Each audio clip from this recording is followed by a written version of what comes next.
रहे हो और अचानक पहुंच जाते हैं एक रहस्यमयी रेगिस्तान में जो इस दुनिया का हिस्सा ही नहीं। हर तरफ मौत का साया है, जहरीली हवा, राक्षस और छिपे हुए खतरे। इस मूवी का नाम है द मॉन्स्टर, एक ऐसा सफर जहां जिंदा बचना ही सबसे बड़ी जंग है। कहानी की शुरुआत होती है एक बस से जो पूरी तरह बर्बाद हालत में थी। बस के अंदर चारों तरफ बेहोश लोग पड़े थे। सबसे पहले होश में आता है लिन, जिसके हाथ में बंदूक था और हथकड़ी से बंधा था। वो घबरा जाता है और खिड़की से बाहर देखता है। बस किसी रेगिस्तान के बीचों बीच खड़ी थी जहां दूर दूर तक कोई सड़क नहीं है। अच्छी बात यह है कि हथकड़ी की चाबी पास में पड़ी होती है। लिन खुद को आजत करके ड्राइवर को जगाने की कोशिश करता है, लेकिन वो मरा हुआ था। फिर वो बस का पैनल चेक करता है और बटन दबाते हुए टीवी बंद करता है। तभी उसे शीशे में अपनी शक्ल नजर आती है और वो चौंक जाता है, जैसे खुद को पहचान नहीं पा रहा हो। उसके दिमाग में कुछ अधूरी यादें चमकती हैं, बस में पुलिस, गोली चलना, लेकिन सब कुछ उलझा हुआ था। इसी बीच एक और यात्री दर्द से उठ जाता है। लिन उसे कुछ पूछने की कोशिश करता है, लेकिन वो खुद कुछ नहीं जानता। धीरे धीरे बाकी लोग भी होश में आने लगते हैं और सब हैरान है कि वे यहाँ कैसे पहुंचे। तभी एक महिला दरवाजे के पास पड़ी लाश को देखकर जोर से चीख उठती है। ये देख बाकी लोग डर जाते हैं। कोई बस का दरवाजा खोल देता है और लाश नीचे गिर जाती है। अब सब डर से बाहर भागने लगते हैं। कुछ लोग भागते हुए रेत के टीलों के पीछे चले जाते हैं। तभी वहां से जोर जोर की चीखें सुनाई देती हैं और एक भयानक धूल का तूफान उठता है। जो भी उस धूल से टकराया उनकी गर्दनें उड़ जाती थीं। लोग बस में वापस दौड़ते हैं, लेकिन ज्यादातर मारे जाते हैं। बचते हैं सिर्फ लिन बोलिन चेन जो बस चलाता है, एक गंजा आदमी शियाओ और एक बौना जून। इस बीच एक पुलिस ऑफिसर फैंग एक टूटी वैन की तलाशी ले रही होती है। रेडियो पर खबर आती है 3 बैंक लुटेरे भाग निकले हैं। फैंग को एक मोबाइल मिलता है जिसमें एक महिला किसी से अपनी बेटी को मत मारने की गुजारिश करती है। बस में बचे हुए 5 लोग अपनी याददाश्त खो चुके थे। किसी को नहीं पता कि वो कौन है और यहाँ कैसे आए। तभी उन्हें सूटकेस से भरा पैसा मिलता है। शियाओ सबसे पहले बोलता है, ये पैसा मेरा है, लेकिन कोई उस पे भरोसा नहीं करता। चेन बाकी सामान देखने लगता है और थोड़ी सी बची हुई पानी की बोतल ढूंढ निकालता है। पानी देखकर सब पागल से हो जाते हैं। चेन, जून और शियाओ के बीच बोतल को लेकर झगड़ा शुरू हो जाता है। आखिर में बॉटल बोलिन के पास पहुंचती है। वो जैसे ही पानी पीने लगता है तभी शियाओ हवा में गोली चलाता है। शियाओ सबको धमकाता है कि अब ये पानी सिर्फ उसी का होगा। तभी अचानक एक बच्ची की आवाज आती है, पापा। सब हैरान रह जाते हैं और देखते हैं कि बस में एक छोटी लड़की छिपी हुई है और वे उसे पानी की बोतल पीने को देते हैं। लेकिन जब उसे पूछा जाता है कि उसका पिता कौन है तो वो रोने लगती है क्योंकि उसे याद नहीं। जून एक बंदर का मास्क पहनकर उसे हंसाता है। बच्ची का नाम लिले है। दूसरी ओर पुलिस ऑफिसर फैंग उसकी माँ के साथ किडनैपर्स का मैसेज सुन रही होती है जिसमें फिरौती की बात की जा रही थी। रेगिस्तान में स्थिति और खराब हो जाती है जब जून एक चीज देखता है जो उसने कई घंटे पहले खिड़की से बाहर फेंकी थी। इसका मतलब वो सब बस रेगिस्तान में चक्कर काट रहे हैं। शियाओ गुस्सा होकर चैन का गला दबाने लगता है, लेकिन लिन बीच में आकर बंदूक उसे छीन लेता है। फिर भी वो बंदूक वापस कर देता है। वे ठान लेते हैं कि टीलों की बनावट देख के ही रास्ता तय करेंगे और बस का बोझ भी हल्का करेंगे क्योंकि पेट्रोल खत्म होने वाला है। रात के टाइम उन्हें एक छोटा तालाब दिखता है। सब दौड़कर पानी पीने जाते हैं और कुछ भर भी लेते हैं। जून और लीले बाहर ही रहते हैं। तभी पास से अजीब आवाज आती है और अचानक जून पर कोई तेज और बड़ा जीव हमला कर देता है। लीले डर से रोने लगती है। बाकी लोग उसे लेकर बस की ओर भागते हैं। तभी जून खिड़की पर दिखता है और मदद मांगता है। सब डरते हैं, लेकिन लीले के कहने पर बाहर जाकर उसे बचा लेते हैं।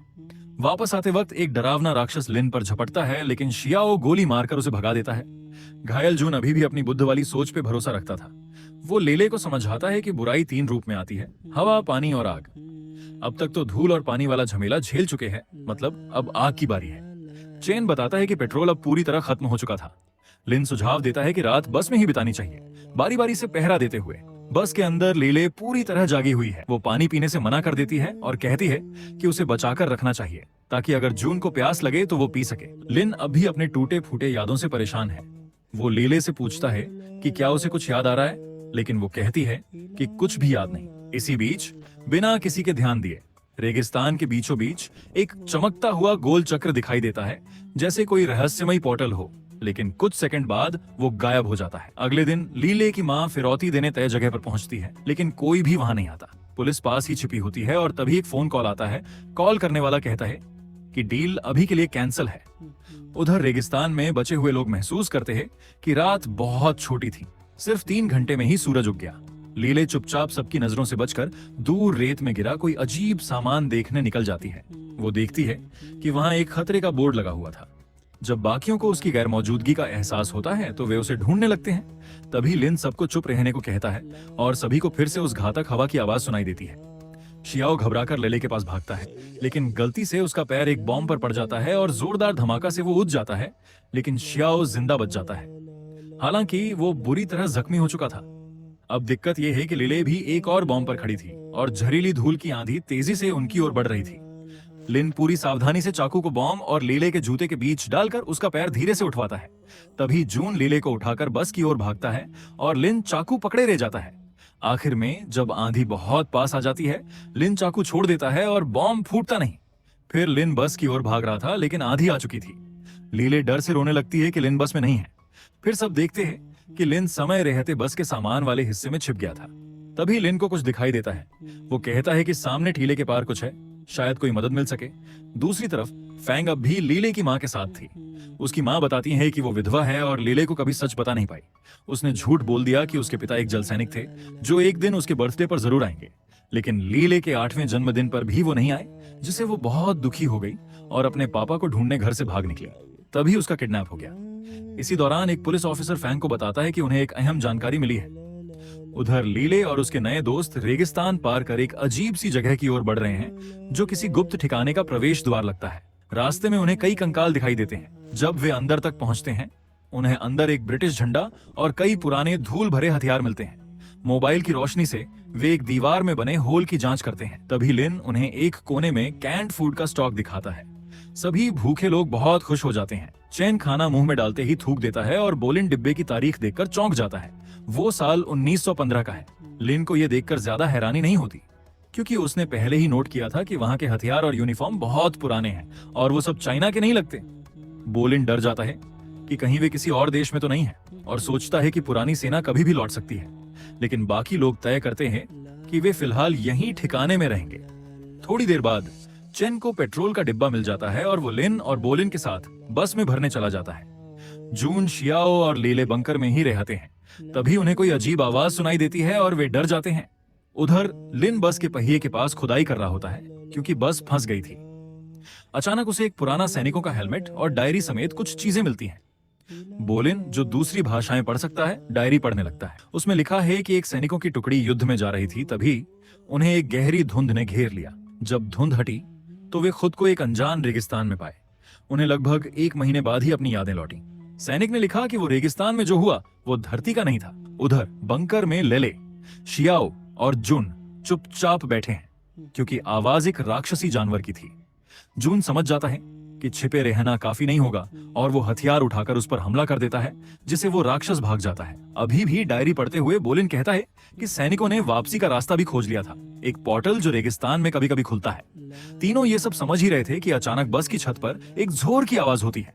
राक्षस बस तक पहुंच चुका था और अब वो अकेला नहीं था, बल्कि पूरा झुंड बस को घेर चुका था। उनमें से एक राक्षस अंदर भी आ जाता है, लेकिन किसी को खाए बिना ही वो चला जाता है और राक्षस का झुंड बंकर की ओर बढ़ने लगता है। बोलिन ने राहत की सांस ली और चेन से कहा कि बस मोड़कर बाकी साथियों को बचाने चलते हैं, लेकिन चेन साफ मना कर देता है और उन्हें दिखाता है सामने जमीन से थोड़ी ऊपर एक पोर्टल खुला हुआ है। लेकिन लिन और बोलिन चेन की बेरुखी देखकर बहुत गुस्सा होते हैं। चेन कहता है कि सैनिक की डायरी के मुताबिक पोर्टल कभी भी बंद हो सकता है और किसी को नहीं पता कि अगली बार कब खुलेगा। वो कहता है कि राक्षस शायद बंकर में पहुंच चुके होंगे और बाकी तीनों शायद अब जिंदा ना हो। लेकिन बोलिन और लिन को यह बात मंजूर नहीं। वो चेन के साथ एक पल भी और नहीं रहना चाहते और पैदल ही बंकर की ओर निकल जाते हैं। बस से उतरते वक्त बोलिन चेन को याद दिलाता है कि लाइले कितनी मासूम है, कैसे वो सबको पापा कहती है, भले ही उसे ये भी नहीं पता कि असली पिता कौन है। उधर बंकर में जून और शियाओ चेन की तरह स्वार्थी नहीं थे। वे अपनी जान की परवाह किए बिना लेले की हिफाजत कर रहे थे। अब राक्षस बंकर के अंदर घुस चुके हैं। शियाओ के पास कई हथियार और गोलियां हैं, लेकिन वो अकेला है और सामने एलियन जैसे कई राक्षस हैं। जब शियाओ देखता है कि अब कोई रास्ता नहीं बचा, तो वो लेले से आखिरी अलविदा कहता है और एक बॉम्ब का पिन खींचकर कई राक्षस को अपने साथ मौत की घाट उतार देता है। दूर खड़े लिन और बोलिन को धमाके की आवाज सुनाई देती है। कुछ राक्षस धमाके से बच जाते हैं और पहले से ज्यादा गुस्से में है। लाले भी रोने लगती है और उसकी आवाज सुनकर राक्षस फिर उस ओर बढ़ जाते हैं। जून लिले को तुरंत वहां से निकालता है। अब कहानी थोड़ा पीछे जाती है, जब जून बस में चढ़ा था और उसने एक लाल डिब्बा सीट के नीचे रखा था। फिर हमें दिखाया जाता है कि जिस महिला की आवाज सुनी गई थी वो बस की कंडक्टर थी। उसकी जून से बातचीत वही है जो पुलिस ऑफिसर ने वाया टैप के जरिए सुनी थी। वहीं चैन फोन पर कहता है डील कैंसिल हो गई।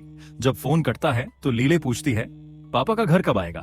चैन कहता है बस पहुंचने वाले हैं। फिर वो अपनी गर्लफ्रेंड को कॉल करता है और कहता है कि बहुत जल्दी वो अमीर बने वाला है और अपने आने वाले बच्चे के लिए सब कुछ करेगा। लेकिन लड़की जवाब देती है कि उसने अबॉर्शन करवा लिया है। ये सुनकर चैन शॉक रह जाता है। तभी पुलिस उनकी बस को रोक लेती है। डिटेक्टिव लिन बस में चढ़ता है और सबकी आईडी चेक करता है। वो लाल डिब्बा खोलने को कहता है जिसे जून दिखाता है, पर उसमें कुछ खास नहीं होता। जब जून ने लाल डिब्बा सीट के नीचे रखा तभी लिन को कुछ अजीब दिखा। डिब्बे के नीचे खून के निशान थे।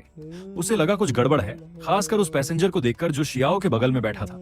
जैसे ही लिन ने अपनी गन निकाली, बोलिन ने उस पर रिवॉल्वर तान दी। एक और पुलिस वाले ने बोलिन पर बंदूक तान दी। तभी शियाओ ने उस साथी पैसेंजर की बंदूक छीन ली और वो भी डिटेक्टिव पर निशाना लगाने लगा।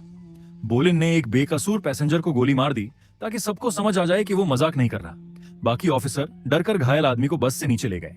शियाओ ने लिन को हथकड़ी लगा दी और बोलिन ने ड्राइवर को आदेश दिया कि बस चलाओ। रेगिस्तान में दूसरी ओर जून और लिले अब भी रेत के टीलों के बीच भाग रहे थे। तभी एक राक्षस आ पहुंचा और जून को जमीन पर गिरा दिया। लिले फिर से रोने लगी, लेकिन तभी लिन आ गया और उसने राक्षस पर गोली चला दी। बोलिन भी हथियार लेकर आया, लेकिन पहले जैसा हिम्मत वाला नहीं दिखा। बड़ी मुश्किल से वो भी गोली चलाने लगा। सब लोग फिर से इकट्ठा हो गए, लेकिन जून जख्मी था और लेले को उसे सहारा देना पड़ा।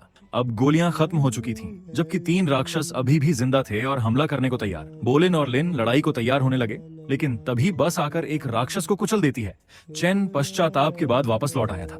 वो बाकी राक्षसों पर गोली चलाता है और सबको बस में चढ़ने को कहता है, लेकिन जून को कोई उठा नहीं पाता और वो पीछे रह जाता है। एक राक्षस उसे खाने लगता है और लेले ये देखकर चिल्लाती है। वो खिड़की से कूदने की कोशिश करती है, लेकिन बोलिन उसे पकड़ लेता है। वो लड़की को हथकड़ी से बांध देता है ताकि वो दोबारा भाग न सके।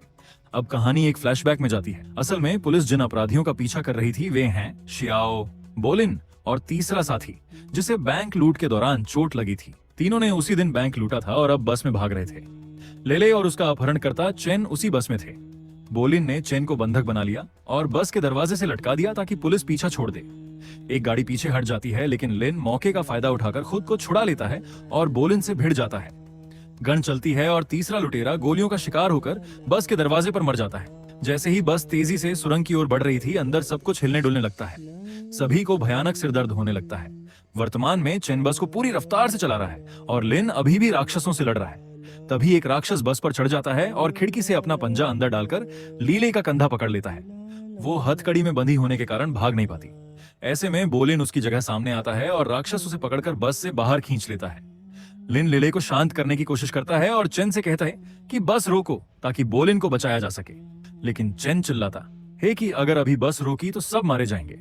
तभी 2 और राक्षस खिड़की से बस में घुस आते हैं। लिन के पास अब गोली नहीं बची होती, इसलिए वो सिर्फ एक चाकू से लेले की रक्षा करता है, लेकिन राक्षस उसे जमीन पर गिरा देता है और उसके कंधे को काटने लगता है। लेले एक प्लास्टिक की बोतल उस राक्षस पर फेंकती है और लिन उसका पंजा पकड़कर उसे रोकने की कोशिश करता है। इस बीच लीले हथकड़ी से अपना हाथ छुड़ाकर बस के सामने भागती है। लिन एक राक्षस को मारने में कामयाब होता है, लेकिन वो उस झगड़े में घायल होकर गिर जाता है।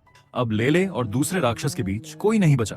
चेन मिरर से सब देख रहा होता है और आखिरी पल में स्टीयरिंग छोड़ देता है और राक्षस को पकड़कर खिड़की से कूद जाता है। अब बस में सिर्फ लेले बची है। तभी जोर की आवाज होती है, उसका सिर दर्द से फटने लगता है और सब कुछ धुंधला हो जाता है। बस पोर्टल से गुजरती है और वापस पृथ्वी पर पहुंचती है।